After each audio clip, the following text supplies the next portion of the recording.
Numbers 22-24.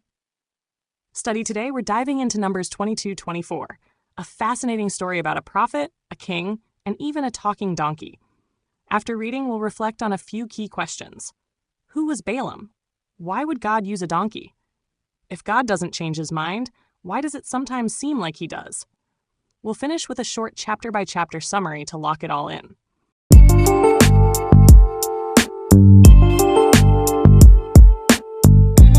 Numbers chapter 22. And the children of Israel set forward, and pitched in the plains of Moab on this side Jordan by Jericho. And Balak the son of Zippor saw all that Israel had done to the Amorites. And Moab was sore afraid of the people, because they were many, and Moab was distressed because of the children of Israel. And Moab said unto the elders of Midian, Now shall this company lick up all that are round about us, as the ox licketh up the grass of the field. And Balak the son of Zippor was king of the Moabites at that time. He sent messengers, therefore, unto Balaam the son of Beor to Pethor, which is by the river of the land of the children of his people, to call him, saying, Behold, there is a people come out from Egypt.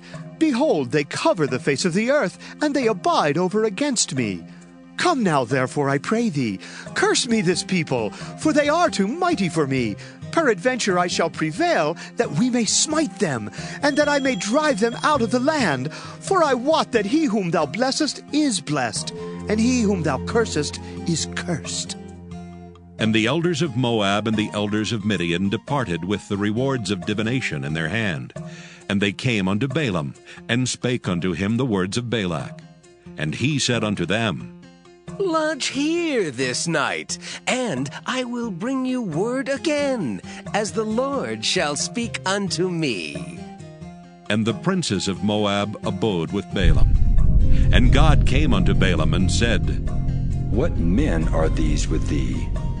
And Balaam said unto God, Balak, the son of Zippor, king of Moab, hath sent unto me, saying, Behold, there is a people come out of Egypt, which covereth the face of the earth.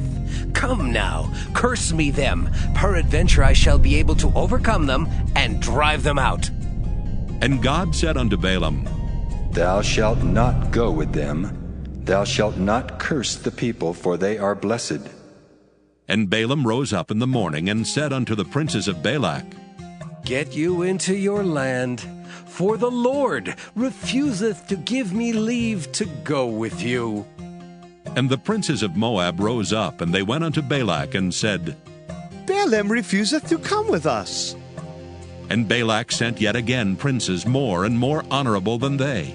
And they came to Balaam, and said to him, Thus saith Balak the son of Zippor, Let nothing, I pray thee, hinder thee from coming unto me. For I will promote thee unto very great honor, and I will do whatsoever thou sayest unto me. Come therefore, I pray thee, curse me this people. And Balaam answered and said unto the servants of Balak, If Balak would give me his house full of silver and gold, I cannot go beyond the word of the Lord my God to do less or more. Now, therefore, I pray you, tarry ye also here this night, that I may know what the Lord will say unto me more. And God came unto Balaam at night, and said unto him, If the men come to call thee, rise up and go with them. But yet the word which I shall say unto thee, that shalt thou do. And Balaam rose up in the morning, and saddled his ass, and went with the princes of Moab. And God's anger was kindled because he went, and the angel of the Lord stood in the way for an adversary against him. Now he was riding upon his ass, and his 2 servants were with him. And the ass saw the angel of the Lord standing in the way, and his sword drawn in his hand. And the ass turned aside out of the way, and went into the field. And Balaam smote the ass to turn her into the way. But the angel of the Lord stood in a path of the vineyards, a wall being on this side, and a wall on that side. And when the ass saw the angel of the Lord, she thrust herself into the wall, and crushed Balaam's foot against the wall, and he smote her again. And the angel of the Lord went further, and stood in a narrow place, where was no way to turn either to the right hand or to the left. And when the ass saw the angel of the Lord, she fell down under Balaam. And Balaam's anger was kindled, and he smote the ass with a staff. And the Lord opened the mouth of the ass, and she said unto Balaam, What have I done unto thee, that thou hast smitten me these 3 times? And Balaam said unto the ass, Because thou hast mocked me, I would there were a sword in my hand, for now would I kill thee. And the ass said unto Balaam, Balaam, am I not thine ass upon which thou hast ridden ever since I was thine, unto this day? Was I ever wont to do so unto thee? And he said, Nay. Then the Lord opened the eyes of Balaam, and he saw the angel of the Lord standing in the way, and his sword drawn in his hand, and he bowed down his head and fell flat on his face. And the angel of the Lord said unto him, Wherefore hast thou smitten thine ass these 3 times? Behold, I went out to withstand thee, because thy way is perverse before me. And the ass saw me, and turned from me these 3 times, and lest she had turned from me, surely now also I had slain thee, and saved her alive. And Balaam said unto the angel of the Lord, I have sinned, for I knew not that thou stoodest in the way against me. Now therefore, if it displease thee, I will get me back again. And the angel of the Lord said unto Balaam, Go with the men, but only the word that I shall speak unto thee, that thou shalt speak.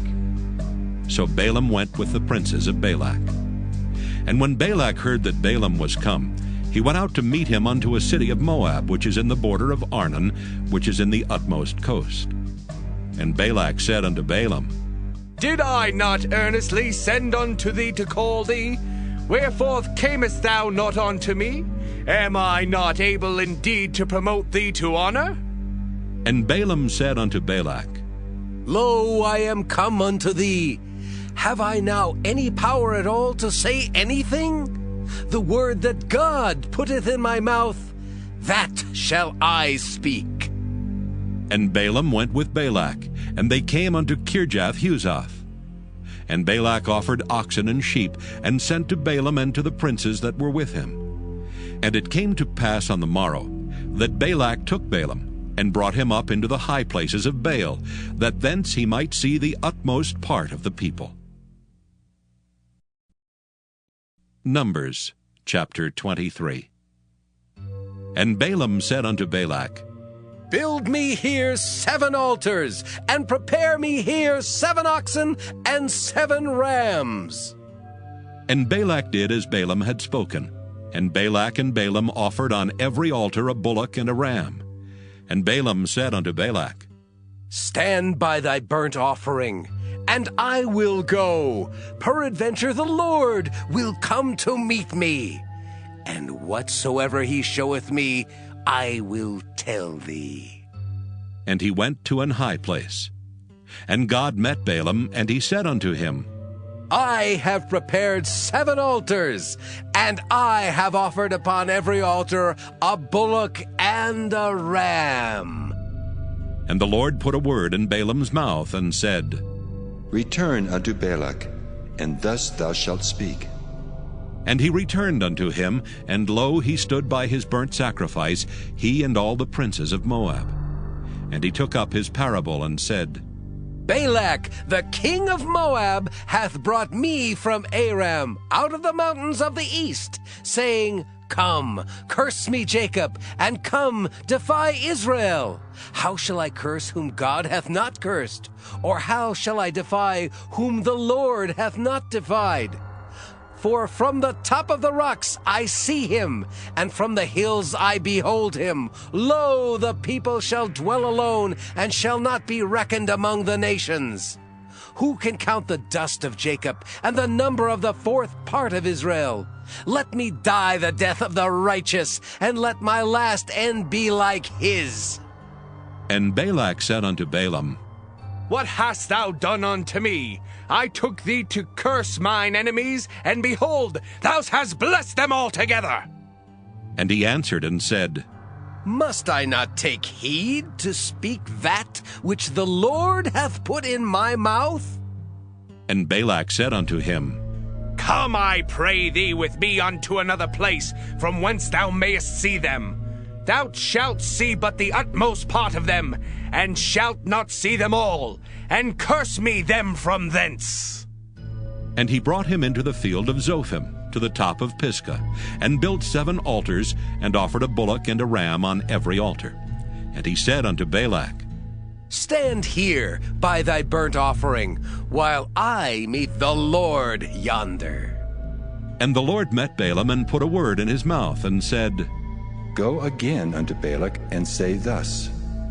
And when he came to him, behold, he stood by his burnt offering, and the princes of Moab with him. And Balak said unto him, What hath the Lord spoken? And he took up his parable, and said, Rise up, Balak, and hear. Hearken unto me, thou son of Zippor. God is not a man that he should lie, neither the Son of Man that he should repent. Hath he said, and shall he not do it? Or hath he spoken, and shall he not make it good?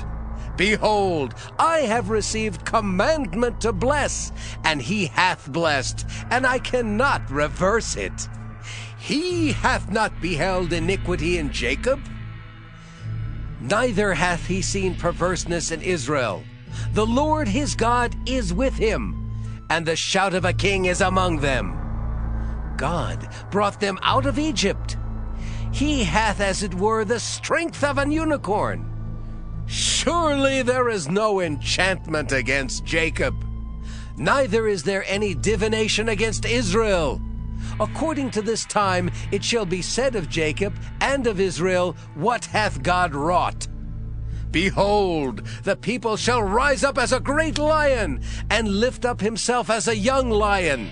He shall not lie down until he eat of the prey, and drink the blood of the slain. And Balak said unto Balaam, Neither curse them at all, nor bless them at all.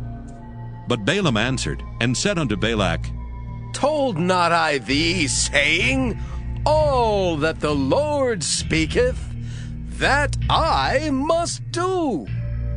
And Balak said unto Balaam, Come, I pray thee, I will bring thee unto another place. Peradventure it will please God that thou mayest curse me them from thence.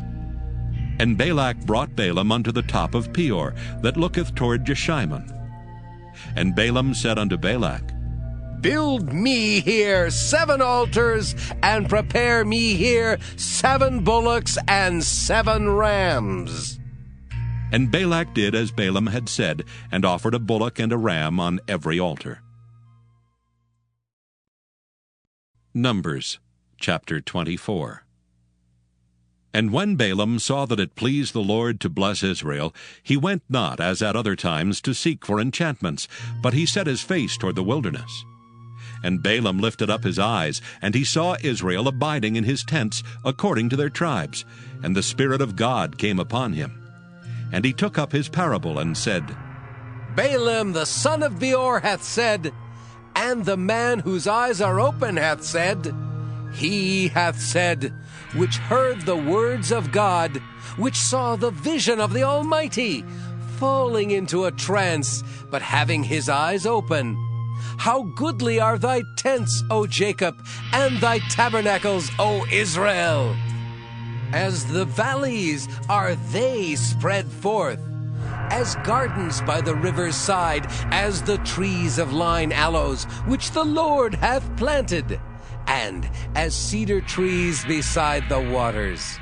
He shall pour the water out of his buckets, and his seed shall be in many waters, and his king shall be higher than Agag, and his kingdom shall be exalted. God brought him forth out of Egypt. He hath, as it were, the strength of an unicorn. He shall eat up the nations his enemies, and shall break their bones, and pierce them through with his arrows. He couched, he lay down as a lion, and as a great lion. Who shall stir him up? Blessed is he that blesseth thee, and cursed is he that curseth thee.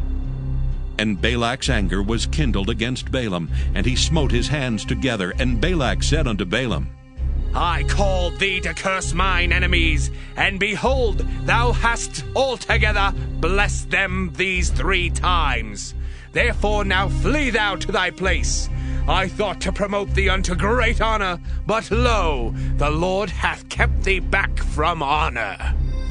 And Balaam said unto Balak, Spake I not also to thy messengers, which thou sentest unto me, saying, If Balak would give me his house full of silver and gold, I cannot go beyond the commandment of the Lord, to do either good or bad of mine own mind. But what the Lord saith, that will I speak. And now, behold, I go unto my people. Come therefore, and I will advertise thee what this people shall do to thy people in the latter days. And he took up his parable, and said, Balaam the son of Beor hath said, and the man whose eyes are open hath said, He hath said, which heard the words of God, and knew the knowledge of the Most High, which saw the vision of the Almighty, falling into a trance, but having his eyes open. I shall see him, but not now. I shall behold him, but not nigh. There shall come a star out of Jacob, and a scepter shall rise out of Israel, and shall smite the corners of Moab, and destroy all the children of Sheth. And Edom shall be a possession. Seir also shall be a possession for his enemies, and Israel shall do valiantly. Out of Jacob shall come he that shall have dominion, and shall destroy him that remaineth of the city. And when he looked on Amalek, he took up his parable, and said, Amalek was the first of the nations, but his latter end shall be that he perish forever. And he looked on the Kenites, and took up his parable, and said, Strong is thy dwelling place, and thou puttest thy nest in a rock. Nevertheless, the Kenites shall be wasted, until Asher shall carry thee away captive. And he took up his parable, and said, Alas, who shall live when God doeth this? And ships shall come from the coast of Kittim, and shall afflict Asher, and shall afflict Eber, and he also shall perish forever. And Balaam rose up, and went and returned to his place, and Balak also went his way.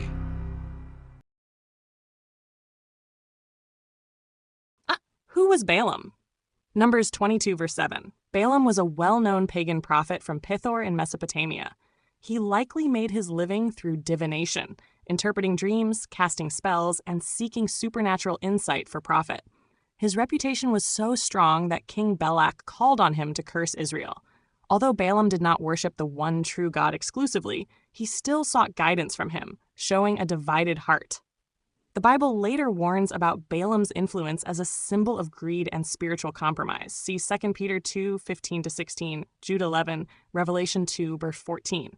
In short, Balaam knew about God, but wasn't truly committed to him. Why did God use a donkey? Numbers 22, 27-33. God used Balaam's donkey to stop him on the road, literally. This moment is both powerful and humbling.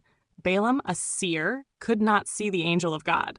The donkey could God use the donkey to expose Balaam's blindness, humble his pride, show that he can speak through anyone, even animals. The message: God doesn't need impressive people to accomplish his will. Does God change his mind? Numbers 23:19. God's character never changes, but his interactions with people can. God is constant in nature, truth, and purpose, but he responds to human choices in real time. It may look like God is changing his mind, but in reality, he is consistently working out his plan while allowing for human freedom and response. God is unchanging, but not unresponsive. Chapter summary. Numbers 22, Balak hires Balaam to curse Israel. On the way, God confronts Balaam through a talking donkey. Numbers 23, Balaam attempts to curse Israel, but God forces him to bless them instead. Numbers 24, Balaam delivers further blessings and prophecies, including a future ruler rising from Israel. Final thought. This story reminds us, God's plans cannot be cursed or stopped. Spiritual compromise leads to blindness, and God can use anything or anyone to accomplish His will. May the Lord bless you and protect you. May the Lord smile on you and be gracious to you. May the Lord show you His favor and give you His peace.